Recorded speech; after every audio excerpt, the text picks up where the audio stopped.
ನಾನು ನನ್ನ ಕ್ರೈಮ್ ರಿಪೋರ್ಟಿಂಗ್ನ ಅನುಭವದಲ್ಲಿ ಒಂದು 7-8 ಕೇಸ್ಗಳನ್ನು ಹೇಳ್ಬೋದು.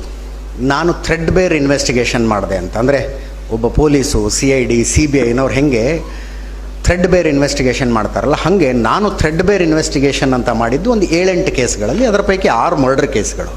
ಅದರಲ್ಲಿ ಒಂದು ನೀವು ಹೇಳ್ತಾ ಇರುವಂಥ ಸೌಜನ್ಯ ಮರ್ಡರ್ ಕೇಸ್. ನೀವು ಜರ್ನಲಿಸಮ್ ಓದ್ತಾ ಇದ್ದೀರಿ, ಕ್ರೈಮ್ ರಿಪೋರ್ಟಿಂಗಲ್ಲಿ ಆಸಕ್ತಿ ಇದ್ದರೆ ಇವತ್ತಿನಿಂದ ನೀವು ಅದೇ ಕೇಸಿಂದ ಒಂದು ಇನ್ವೆಸ್ಟಿಗೇಷನ್ ಶುರು ಮಾಡಿ. ನಾನು ಆ ಕೇಸ್ನಲ್ಲಿ ಎಲ್ಲಿ ತನಕ ಹೋಗಿದ್ದೀನಿ ಅಂದರೆ, ಕೇಸ್ನಲ್ಲಿ ಅರೆಸ್ಟ್ ಆಗಿ ಜೈಲಿನಲ್ಲಿರುವಂಥವನನ್ನು ಜೈಲಿನ ಒಳಗಡೆ ಹೋಗಿ ಮಾತಾಡಿಸಿಕೊಂಡು ಬಂದಿದ್ದರಿಂದ ಹಿಡಿದು ಅವನಿಗೆ ಈ ಸಭೆಯಲ್ಲಿ ಹೇಳೋದಕ್ಕೆ ಬರದಂಥ ಒಂದು ದೈಹಿಕ ನ್ಯೂನ್ಯತೆ ಇತ್ತು. ಆ ದೈಹಿಕ ನ್ಯೂನ್ಯತೆ ಅಂದರೆ ಏನು, ಅದರ ಕನ್ಫರ್ಮೇಷನ್ ಏನು, ಆ ಲೆವೆಲ್ಲಿನ ತನಕ ಹೋಗಿದ್ದೀನಿ ನಾನು. ಹೀಗಾಗಿ ಸೌಜನ್ಯ ಮರ್ಡರ್ ಕೇಸ್ನಲ್ಲಿ ಇದುವರೆಗೂ ಆಗಿರುವ ತನಿಖೆಗೂ ಮತ್ತು ಸತ್ಯಾಂಶಕ್ಕೂ ವ್ಯತ್ಯಾಸ ಇಲ್ಲ. ಇದುವರೆಗೂ ಆಗಿರುವ ತನಿಖೆಯಿಂದ ಹೊರಬಂದಿರುವಂಥ ಸತ್ಯಕ್ಕೂ, ತನಿಖೆಯಿಂದ ಹೊರಬಂದಿರುವಂಥ ಅಂಶಕ್ಕೂ ಸತ್ಯಕ್ಕೂ ವ್ಯತ್ಯಾಸ ಇಲ್ಲ. ನಾನು ಅಂದರೆ ಸೌಜನ್ಯಾಳ ಪೋಸ್ಟ್ ಮಾರ್ಟಮ್ ಮಾಡಿದ I think doctor Vidya, if I am not wrong, ಒಬ್ಬ ವ್ಯಕ್ತಿಯನ್ನು ಕಸ್ಟಡಿಗೆ ತಗೊಂಡ ನಂತರ ಅವನ ಮೆಡಿಕಲ್ ಚೆಕಪ್ ಮಾಡಿದಂಥವರು ಡಾಕ್ಟರ್ ಮಹಾಬಲೇಶ್ ಅಂತ, ಇಲ್ಲೇ ಮಂಗಳೂರಲ್ಲಿರ್ತಾರೆ. ಆ ಕೇಸಿನ 3 ಜನ ಇನ್ವೆಸ್ಟಿಗೇಷನ್ ಆಫೀಸರ್ಸು,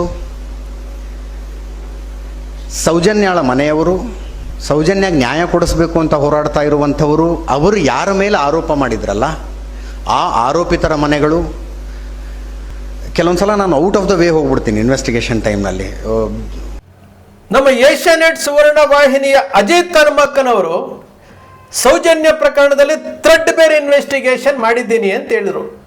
ಅದು ಪತ್ರಿಕೋದ್ಯಮದ ವಿದ್ಯಾರ್ಥಿಗಳ ಮುಂದೆ ಮಾತನಾಡಿದ್ದಂತಹ ಮಾತುಗಳು. ಅವ್ರು ಹೇಳಿದ್ದೇನು ಅಂತಂದರೆ, ಯಾವ ಪೊಲೀಸ್ ಇಲಾಖೆಯೂ ಸಹ ಅಷ್ಟು ಡೀಪಾಗಿ ಹೋಗಿ ಇನ್ವೆಸ್ಟಿಗೇಷನ್ ಮಾಡಿರಲಿಲ್ಲ. ನಾನು ರಿಸ್ಕ್ ತಗೊಂಡು ಅಷ್ಟು ಡೀಪಾಗಿ ಹೋಗಿ ಇನ್ವೆಸ್ಟಿಗೇಷನ್ ಮಾಡಿದ್ದೇನೆ. ಬಹುಶಃ ಸಂತೋಷ್ ರಾವನ್ನ ನಾನು ಇಂಟ್ರ್ಯೂ ಮಾಡಿದ್ದೇನೆ.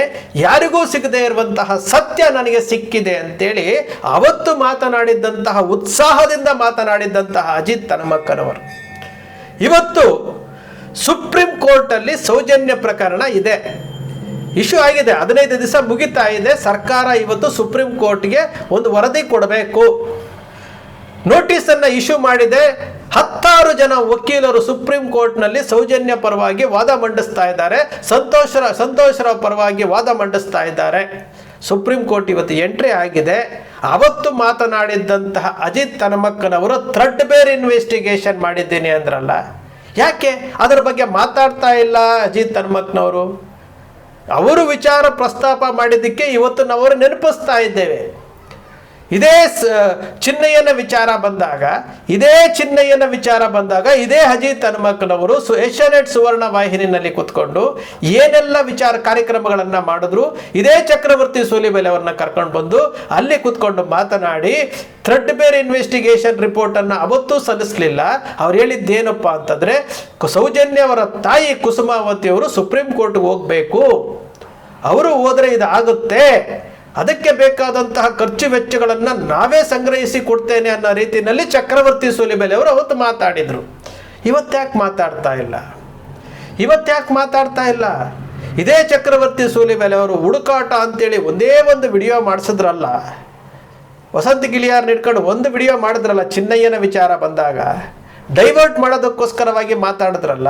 ಚಿನ್ನಯ್ಯನ ವಿಚಾರ ಡೈವರ್ಟ್ ಮಾಡೋಕ್ಕೆ ಅವತ್ತು ಸೌಜನ್ಯ ವಿಚಾರವನ್ನು ರಿಪಬ್ಲಿಕ್ ಕನ್ನಡದವರು ತಗೊಂಬಂದರು, ಜಯಪ್ರಕಾಶ್ ಶೆಟ್ಟರು ತಗೊಂಬಂದರು, ಶ್ರೀಲಕ್ಷ್ಮಿ ರಾಜ್ಕುಮಾರ್ ತಂದರು, ಸ್ಮಿತಾ ರಂಗನಾಥ್ ತಗೊಂಬಂದರು. ಏನು ಅವರು ಇಡೀ ಸ್ಟುಡಿಯೋದಲ್ಲಿ ನಿರಂತರವಾಗಿ ಸೌಜನ್ಯ ವಿಚಾರವನ್ನು ಪ್ರಸ್ತಾಪ ಮಾಡಿದ್ರಲ್ಲ. ಏಷ್ಯಾನೆಟ್ ಸುವರ್ಣ, ಪವರ್ TV ಎಲ್ಲದರಲ್ಲೂ ಪ್ರಸ್ತಾಪ ಮಾಡಿದ್ರಲ್ಲ. ಇವತ್ತ್ಯಾಕೆ ಮಾತಾಡ್ತಾ ಇಲ್ಲ? ಥ್ರೆಡ್ ಬೇರ್ ಇನ್ವೆಸ್ಟಿಗೇಷನಲ್ಲಿ, ನಿಮ್ಮ ಥ್ರೆಡ್ ಬೇರ್ ಇನ್ವೆಸ್ಟಿಗೇಷನಲ್ಲಿ ಯಾರು ಅಪರಾಧಿಗಳು, ಯಾರು ಅತ್ಯಾಚಾರ ಮಾಡಿರ್ಬೋದು, ಯಾರು ಈ ಕೃತ್ಯವನ್ನು ಮಾಡಿರುವಂಥದ್ದು ನಿಮ್ಮ ಹತ್ರ ರಿಪೋರ್ಟ್ ಇದೆಯಲ್ಲ, ಇವತ್ತು ಸಲ್ಲಿಸ್ಬೋದಲ್ಲ. ಯಾತಕ್ಕೋಸ್ಕರ ಒಬ್ಬ ಪತ್ರಕರ್ತರಾಗಿ ಪತ್ರಿಕೋದ್ಯಮದ ವಿದ್ಯಾರ್ಥಿಗಳ ಮುಂದೆ ಮಾತನಾಡಿರುವಂತಹ ವಿಚಾರವನ್ನು ಇವತ್ತಿಗೂ ಸಹ ಅದನ್ನು ಬಚ್ಚಿಟ್ಟಿದ್ದೀರಿ ಅಂತಂದರೆ ನಾವೇನಂತ ತಿಳ್ಕೊಳ್ಬೇಕು? ನಾವು ಮನುಷ್ಯರು ಅಜಿತ್ ಹನುಮಕ್ಕನವರೇ. ನಾವು ಮಾತನಾಡುವಂತಹ ಪ್ರತಿಯೊಂದು ಮಾತಿಗೆ ಬೆಲೆ ಇರುತ್ತೆ, ಪ್ರತಿಯೊಂದು ಮಾತಕ್ಕೆ ತೂಕ ಇರುತ್ತೆ. ಎಸ್ಪೆಷಲಿ ಕರ್ನಾಟಕದಲ್ಲಿ ನೀವು ಬೆರಳೆಣಿಕೆಯಷ್ಟು ಮಾತ್ರ ಸ್ಯಾಟಲೈಟ್ ಚಾನಲ್ಗಳಿದ್ದೀರಿ. ನೀವು ಸ್ಯಾಟಲೈಟ್ ಚಾನೆಲ್ಗಳಿದ್ದೀರಿ, ನೀವು TRPಗೋಸ್ಕರಗೆ ಒಡೆದಾಡ್ತಾ ಇದ್ದೀರಿ, ನೀವು ಮೇಲಕ್ಕೆ ಏರ್ತಾ ಇಲ್ಲ. ನೀವು ರಾಜಕಾರಣಿಗಳನ್ನು ಓಲೈಸ್ತೀರಿ, ರಾಜಕಾರಣಿಗಳ ಬಗ್ಗೆ ಮಾತನಾಡ್ತೀರಿ, ರಾಜಕೀಯ ಪಕ್ಷಗಳ ಬಗ್ಗೆ ಮಾತನಾಡ್ತೀವಿ. ನಾವು ಯಾವುದನ್ನು ಕೇಳ್ತಾ ಇಲ್ಲ. ಯಾಕಂದರೆ ಅದು ನೀವು ಅರ್ಥ ಮಾಡ್ಕೊಳ್ಬೇಕಾಗಿದ್ದಂಥದ್ದು.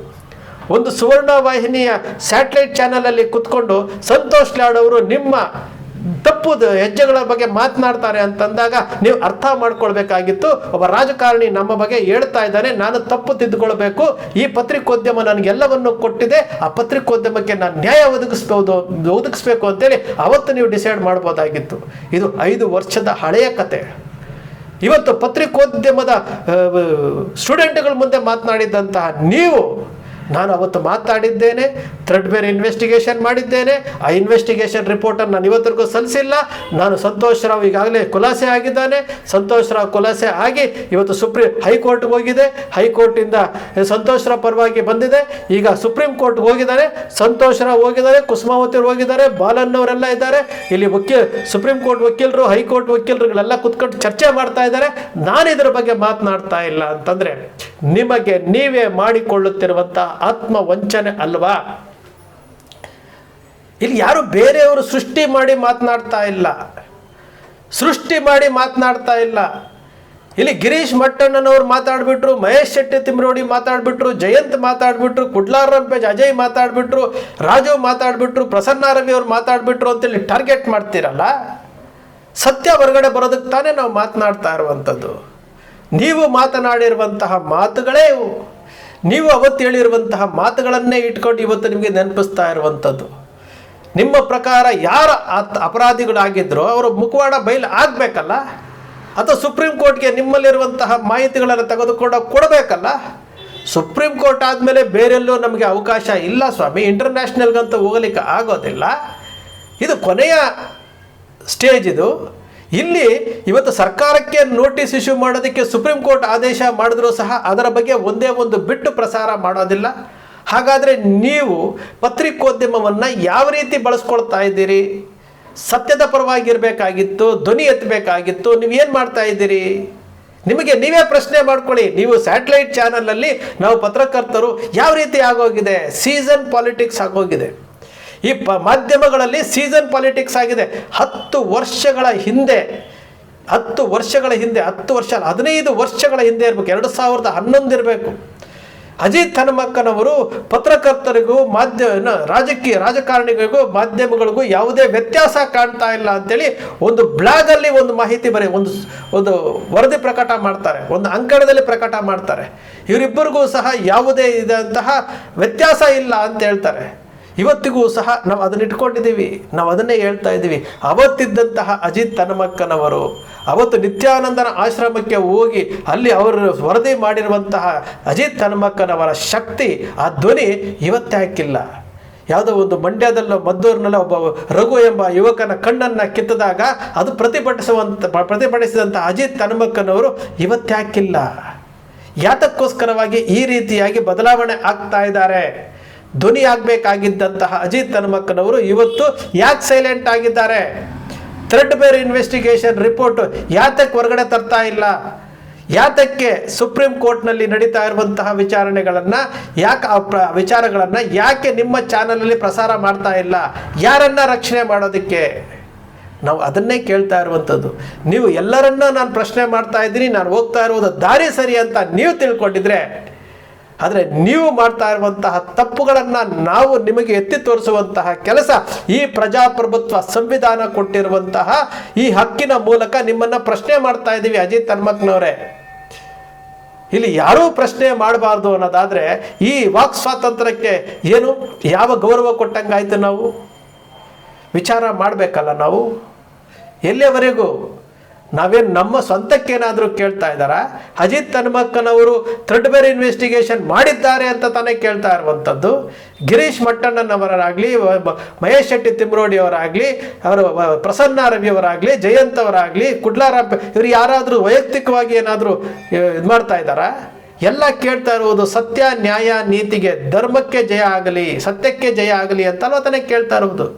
ಬಾಲನ್ನಂತಹ ವಕೀಲರುಗಳು ಇವತ್ತು 74 UDRಗಳ ಬಗ್ಗೆ ಹೈಕೋರ್ಟ್ನಲ್ಲಿ ಕೇಸ್ ಹಾಕಿ ಅಲ್ಲಿ ವಾದ ಮಾಡಿಸ್ತಾ ಇದ್ದಾರೆ. ಅದು FIR ಆಗಬೇಕು ಅಂತ ಹೇಳ್ತಾ ಇದ್ದಾರೆ. ಇದೆಲ್ಲ ಸತ್ಯ ಅಲ್ವಾ? ನ್ಯಾಯಾಲಯದ ಮುಂದೆ ಇಲ್ವಾ ಇವೆಲ್ಲನೂ? 74 UDRಗಳ ಬಗ್ಗೆ ಇಲ್ವಾ? ಇಲ್ಲಿ ಯಾವುದೋ ಅಕ್ವಿಟಲ್ ಕಮಿಟಿ ರಚನೆ ಆಗಲಿಲ್ಲ ಅಂತ ಹೇಳ್ಬಿಟ್ಟು ಕೋರ್ಟ್ ನೋಟಿಸ್ ಕೊಟ್ಟಿಲ್ವಾ? ಯಾವುದು ಸುದ್ದಿ ಆಗ್ತಾ ಇಲ್ವಾ? ಇಲ್ಲಿ 1000 ಪುಟದ ಏನು ತನಿಖಾ ವರದಿ, 6000 ಪುಟಗಳ ತನಿಖಾ ವರದಿಯಲ್ಲಿ 1000 ಪುಟಗಳ ತನಿಖಾ ವರದಿ ಕೊಟ್ಟಿದೆ. 5000 ಪುಟಗಳ ತನಿಖಾ ವರದಿಯಲ್ಲಿ ಏನಿದೆ ಗೊತ್ತಿಲ್ಲ. ಇವತ್ತಿನವರೆಗೂ ಮಹಿಳಾ ಆಯೋಗದ ಅಧ್ಯಕ್ಷರಿಗೆ ತಲುಪಿಲ್ಲ. ಇವತ್ತಿನವರೆಗೂ SITನವರು ಯಾರು ಕೊಟ್ಟಿದ್ದಾರೆ ಗೊತ್ತಿಲ್ಲ. ಅದರೊಳಗಡೆ ಏನಿದೆ ಅಂತ ಗೊತ್ತೇ ಇಲ್ವಲ್ಲ. ಇದ್ರ ಬಗ್ಗೆ ಪ್ರಶ್ನೆ ಮಾಡಬೇಕಾಗಿದ್ದಂಥದ್ದು ಯಾರು? ನೀವು ಪತ್ರಕರ್ತರು, ಸ್ಯಾಟಲೈಟ್ ಚಾನಲ್ಗಳವರು.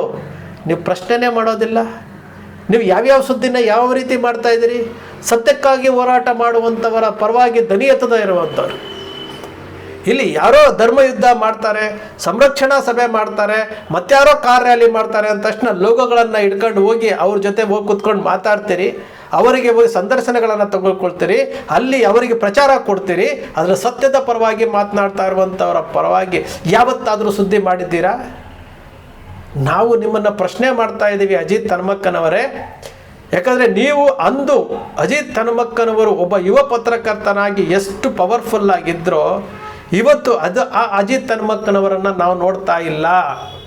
ಅಜಿತ್ ಹನುಮಕ್ಕನವರು ಯಾವ ರೀತಿ ಆಗಿದ್ದಾರೆ ಅಂತಂದರೆ, ನಾವು ಏನೋ ಪತ್ರಕರ್ತರಾಗಿ ಒಂದು ಬ್ರ್ಯಾಂಡ್ ಇಟ್ಕೊಂಡು ಒಂದು ಸುದ್ದಿವಾಹಿನಿಯನ್ನು ನಾನು ಕುತ್ಕೊಳ್ಬೇಕು ಅಷ್ಟಕ್ಕೆ ಮಾತ್ರ ಸೀಮಿತ ಆಗಿರೋ ರೀತಿ ನಮಗೆ ಕಾಣ್ತಾ ಇದೆ ಅಜಿತ್ ಹನುಮಕ್ಕನವರೇ. ನಾವು ಹೋರಾಟ ಮಾಡ್ತಾ ಇರುವಂಥದ್ದು ಒಬ್ಬ ಹೆಣ್ಣು ಮಗಳಿಗೆ ನ್ಯಾಯಕ್ಕೋಸ್ಕರವಾಗಿ. ನಾವು ಹೋರಾಟ ಮಾಡ್ತಾ ಇರುವಂಥದ್ದು ಸಿಕ್ಕಿರುವಂಥ 3 ಅಸ್ಥಿಪಂಜರಗಳು, ಬಂಗ್ಲೆಗುಡ್ಡದ ನೂರಾರು ಮೂಳೆಗಳು ಸಿಕ್ಕಿದಾವೆ, ಅದರ ಬಗ್ಗೆ ಕೇಳ್ತಾ ಇರುವಂಥದ್ದು. ನಾವು ಹೋರಾಟ ಮಾಡ್ತಾ ಇರುವುದು ಜೋಡಿ ಹತ್ಯೆ ಆಗಿದೆಯಲ್ಲ ಆನೆ ಮಾವು ತಂದು, ಅದ್ರ ಬಗ್ಗೆ ನ್ಯಾಯ ಕೇಳ್ತಾ ಇರುವಂಥದ್ದು. ನಾವು ಯಾವುದು ಸೃಷ್ಟಿ ಮಾಡ್ತಾ ಇಲ್ಲ ಅಜಿತ್ ಹನುಮಕ್ಕನವರೇ. ಪ್ರಾಮಾಣಿಕವಾಗಿ ನೀವು ಪತ್ರಕರ್ತರು ಪತ್ರಿಕೋದ್ಯಮದಲ್ಲಿ ಇದ್ದೀವಿ ಅಂತಂದರೆ ಇದರ ಬಗ್ಗೆ ನೀವು ಪ್ರಶ್ನೆ ಮಾಡಬೇಕಾಗಿತ್ತು. ನಿಮ್ಮ ಥ್ರೆಡ್ ಬೇರ್ ಇನ್ವೆಸ್ಟಿಗೇಷನ್ ರಿಪೋರ್ಟು ಇವತ್ತಿಗೂ ಇದೆಯಾ ಇಲ್ವಾ ಅದು ಹೇಳಬೇಕಾಗುತ್ತೆ. ಅದು ಯಾರೇ ಅತ್ಯಾಚಾರ ಆಗಿರಲಿ, ಏನೇ ಮಾಡಿರಲಿ, ಸತ್ಯ ಹೊರಗಡೆ ಬರಬೇಕು ಅಜಿತ್ ಹನುಮಕ್ಕನವರೇ. ನಿಮ್ಮ ಅಕ್ಷರ ಮೀಡಿಯಾ ಸೃಷ್ಟಿ ಮಾಡೋದೆಲ್ಲ ವಿಚಾರವನ್ನು ವಿಶ್ಲೇಷಣೆ ಮಾಡುತ್ತೆ. ನಿಮ್ಮ ಅಕ್ಷರ ಮೀಡಿಯಾದ ವಿಶ್ಲೇಷಣೆ ನಿಮ್ಗೆ ಇಷ್ಟ ಆಯಿತು ಅಂದರೆ ಸಬ್ಸ್ಕ್ರೈಬ್ ಆಗಲಿಲ್ಲ ಅಂದರೆ ಸಬ್ಸ್ಕ್ರೈಬ್ ಮಾಡ್ಕೊಳ್ಳಿ. ಪಕ್ಕದಲ್ಲಿ ಕಾಣುವಂಥ ಬೆಲ್ ಐಕಾನ್ ಪ್ರೆಸ್ ಮಾಡಿ, ಶೇರ್ ಮಾಡಿ, ಪ್ರೋತ್ಸಾಹ ನೀಡಿ.